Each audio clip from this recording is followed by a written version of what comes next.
He's making a list, checking it twice, gonna find out who's naughty or nice. Yeah, we all know the song. We heard it as kids, sung it in choirs, but we never gave it much thought. Because from our young, uninformed perspective, there was nothing strange about it. Jolly old Santa Claus just needed to know which kids deserved presents and which kids did not. Even when you stopped believing in Santa, even if you never believed in him in the first place, you still understood it on some levels. Well, I'm here to tell you an uncomfortable, disturbing, horrifying truth. But it's not about that list so many cite in song and dance. It's about another list. A secret list. How do I know about it? Well, that's a long story. And yeah, it's a Christmas story. But I promise you, this is not the kind of story that inspires holiday cheer. Who I am, where I came from, what led me to be on this horrible list, I'm sorry to say that those details have been expunged. If I were to give you my name, my parents' names, and my home address, you'd never find any trace of my existence. You still might find my parents, but if you met them and mentioned me, they'd just look at you as though you had arrived on an alien spaceship. That means, for what I'm about to reveal, you'll just have to take me at my word. I know that's asking a lot, trusting some faceless voice on the internet. The big guy is banking that nobody will believe me. Nobody believes anyone when they try to reveal the truth about this secret list. And for all I know, the big guy is just letting me do this so he can laugh at me later on. And yes, by the big guy, I'm referring to you-know-who. But I'll get to him later. I guess all I can do at this point is tell my story. It is likely the last reprieve I'll get for a good long while. Because years ago, I did have a life. I did have a family. I had a home, friends, siblings, and even a pet dog. From a distance, I was born with every possible advantage. My mother was a successful doctor. My father was a respected banker. We lived in the kind of upscale gated community that might as well have been ripped from a Hallmark Christmas movie. It was so comfortable and safe. Me and my 4 siblings, we wanted for nothing. We never went hungry. We even regularly went on family vacations. I remember them so fondly now. But at the time, I really was an ungrateful little shit. Because yeah, that is a critical detail. I was a bad kid, a very bad kid. Not temperamental, not immature, not rambunctious, misunderstood, or ignorant. I was just bad, plain and simple. I yelled, cried, and even hit my parents when they didn't give me what I wanted. I would break toys that weren't mine, steal when I knew I could get away with it, lie whenever I got caught, and bully other kids smaller and weaker than me. Hell, by the time I was 5, I was banned from every neighbor's house, much to my parents' frustration. But that didn't stop me from tormenting my siblings to no end. I would smear dog poop onto their beds. I would steal their Halloween candy. I would hit, yell, and even bite them whenever they tried to fight back. I just made everyone around me so miserable. There's really no one incident I could cite to demonstrate just how bad I was. I could cite the time I put sleeping pills in my 2nd grade teacher's coffee to get out of a spelling test. I could mention the time I threw my sister's asthma inhaler out the car window while she was having an asthma attack, no less. I could even tell you about the time I cut up my dad's fancy ties because he made me do the dishes one night. That was all plenty bad. I may not have felt a shred of remorse at the time, but my God, I can't imagine the pain I caused my family. But the one moment that really set me apart, the moment I believe put me on Santa's secret list, it happened one fateful Christmas morning. Specifically, it happened the morning when my oldest brother got a car for Christmas. It was the present every teenager dreams of as soon as they get their license. And my brother, who's pretty much the exact opposite of me, he couldn't have been happier. He'd actually been working a part-time job at a grocery store to save up money for a down payment. He'd also studied extra hard to make the honor roll in school, something our parents never even demanded, but he still did it just to show that he could go the extra mile. My mother and father did notice his dedication, and they rewarded it, going so far as to buy him a brand new car, courtesy of my uncle who worked at a dealership. I still remember the look on my brother's face when he first saw it, big red bow tie and all. And I vividly remember how much my parents and siblings cheered, watching him as he hugged the roof of his new car, despite it being covered in ice and snow. Anyone else would have been happy for their brother. But no, not me. It didn't matter that I got a new Nintendo that same Christmas, even though I'd done absolutely nothing to earn it. I just saw that my older brother got something better than me, and I couldn't handle it. So, while the rest of the family was eating Christmas dinner, I slipped away. I went into the garage, grabbed a crowbar, and just hacked away at my brother's new car. I made a bunch of dents. I broke a couple windows. I dinged it up pretty bad. But when I wasn't satisfied with the damage I'd done, I went back into the garage. I grabbed a box of matches from my dad's workbench. I then took a bunch of torn up wrapping paper from the trash and threw it into the backseat of the car. I then lit all the matches at once and threw them on top of the paper and, well, you can probably guess what happened next. The fire spread. The smoke alarms went off. Suddenly, Christmas dinner is interrupted in the worst way possible. My parents, my relatives, and my siblings all rushed outside, horrified at what they saw. I'll never forget how my brother cried, falling to his knees and just wailing uncontrollably on that icy driveway. I know their reactions because I watched it all unfold from my bedroom window. Near as I could tell, they didn't know what I'd done. I told them my stomach hurt and I needed to use the bathroom. Even if they suspected me, as they often did, they couldn't prove it. I was just a kid. That was all that mattered to me at that moment. I really didn't feel a lick of guilt. I even remember grinning as I looked out the window, watching my family lament over this horrible turn of events. Regardless of who you think is naughty or nice, there's just no denying it. At that very moment, I was as naughty as it got. While all this was unfolding, I prepared to head back into the bathroom, lock the door, and pretend I'd been there the whole time, thereby sealing my alibi. But when I turned around to leave the room, I saw something on my bedroom door. It was this list, this long list of names on a big roll of paper I had never seen before. Initially, I was just angry because I thought one of my siblings took down my Nintendo poster. But when I moved closer, I saw something that froze me in place. At the bottom of the list, my name just suddenly appeared. And no, that's not a metaphor or anything.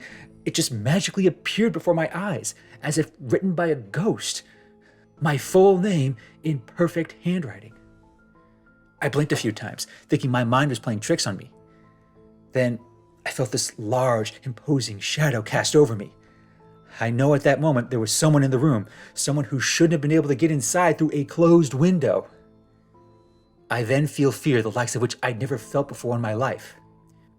I want to run out of my room as quickly as I could, but I barely make it more than 2 steps. Someone grabs me with a large, strong, gloved hand. I try to yell, but another gloved hand covers my mouth. That's when I hear his voice. Don't bother calling for help, little boy. You're on the list. I've checked it twice. Believe me, you belong there.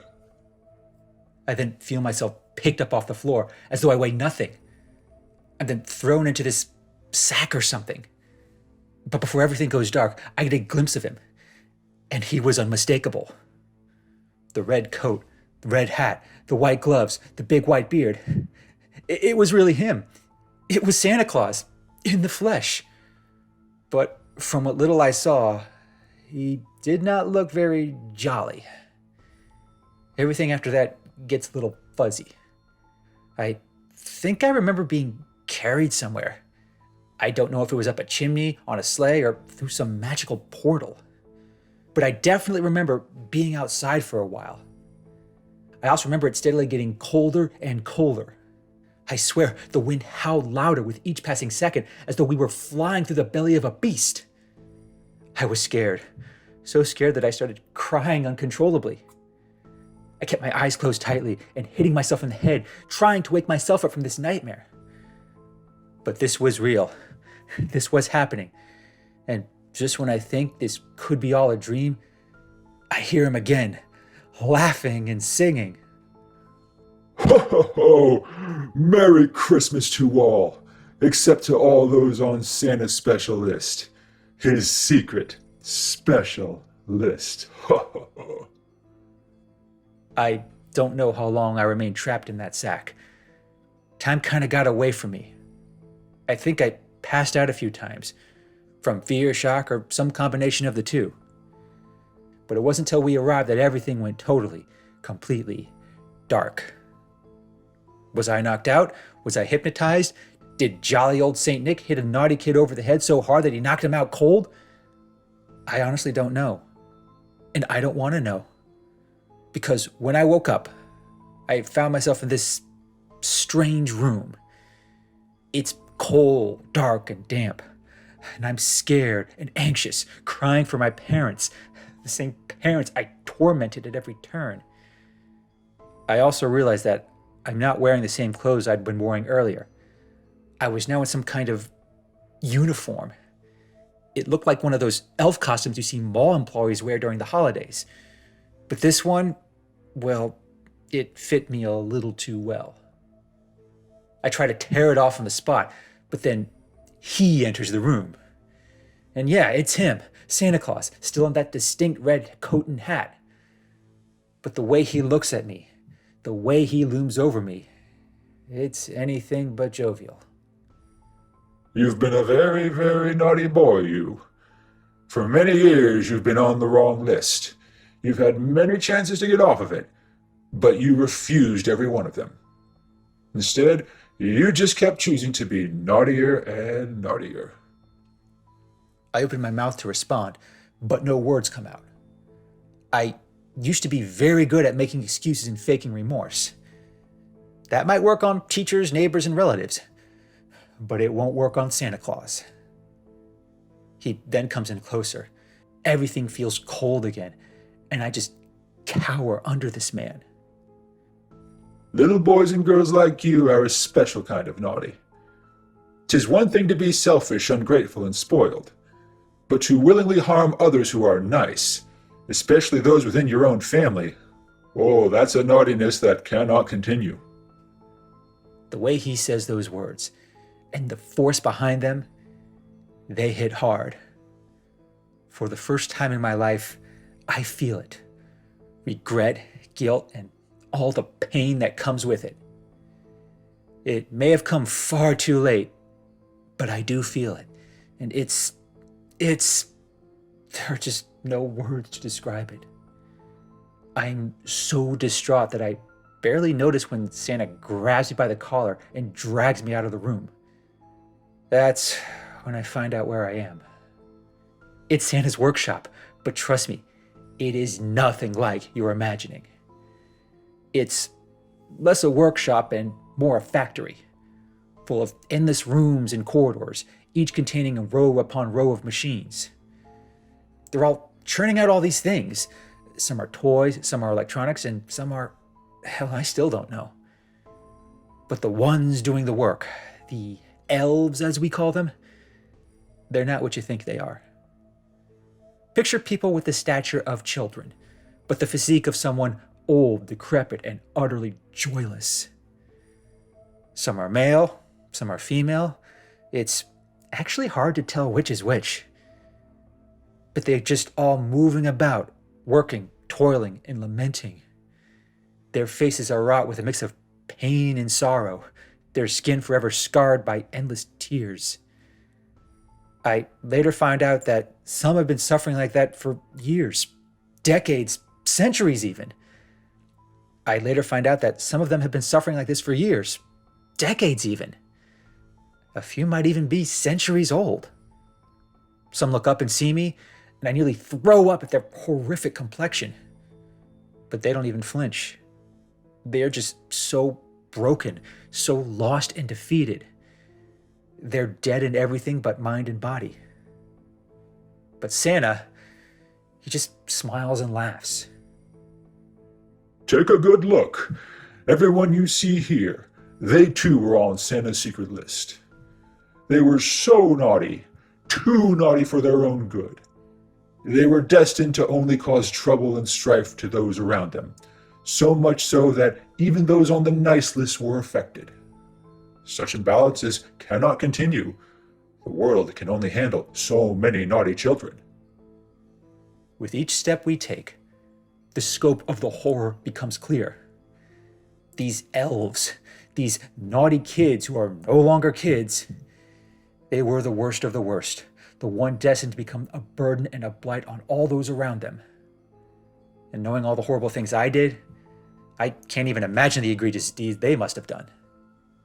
But I can easily see how much worse the world would be if they grew up from naughty children to naughty adults. Eventually, I have to close my eyes to spare myself further horror. I keep sobbing and weeping, not just out of fear, but out of resignation. In that moment, I thought back to all the bad things I did, all the chances I had to be better, all the opportunities I missed. I did this to myself. I put myself on Santa's secret list, and there's a high price to pay for being on that list. Finally, we arrive in this large, spacious area. I then see these chambers, row upon row of chambers. I briefly glance aside to see other kids no older than me. Some are asleep, some are whimpering and crying, but I know they're all there for the same reason. They were all so naughty. They all ended up on the same secret list.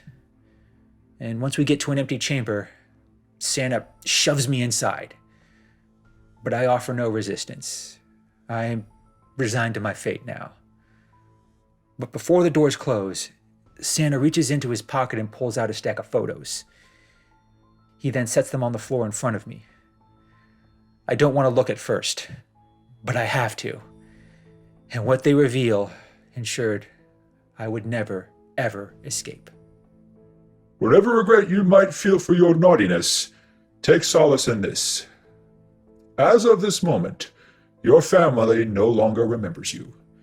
They do not remember because you never existed. Your very presence has been removed from their lives. And, absent your naughtiness, they are considerably happier. Finally, I take a look, and what's left of my spirit utterly shatters. I recognize all these pictures. They're all photos from various moments throughout my life. I see my mother, my father, and my siblings, but I'm missing from all of them. I wasn't just edited out. I wasn't just cropped out. I was just gone, as though I'd never been there in the first place. When it finally sinks in, I just start bawling uncontrollably. I'm not just broken, I'm forgotten. A naughty, selfish little boy, erased from existence, and everyone is better because of it. But my tears garner no sympathy. Santa just keeps staring down at me and grinning, as if he takes great joy from removing the extra naughty kids from the world. He then steps out and closes the chamber. Moments later, I hear this hissing sound. I smell gas filling the room. I cough at first, but then my body becomes weak, my breath becomes ragged, and in the shiny walls of the chamber, I see my reflection. I watch my young body shift, age, and warp, becoming completely unrecognizable from who I once was. I cry even harder, but it does me no good. All this happened It feels so long ago, but it could just as easily be 2 weeks ago. My life is now one of endless toil. A very naughty boy turned into an ugly, servile elf, doomed to spend every hour of every day in Santa's workshop. There is no reprieve. There is no hope. The only break from the monotony is this. Every so often, Santa allows one of us to share their story, not to give us a sliver of hope, but to warn others. Santa Claus is real, just not in the way you think. And he is making a list. He will check it twice. Whether you're naughty, nice, or extremely naughty, he's gonna find out. Even if you don't believe any part of my story, believe me when I say you do not want to be on Santa's secret list.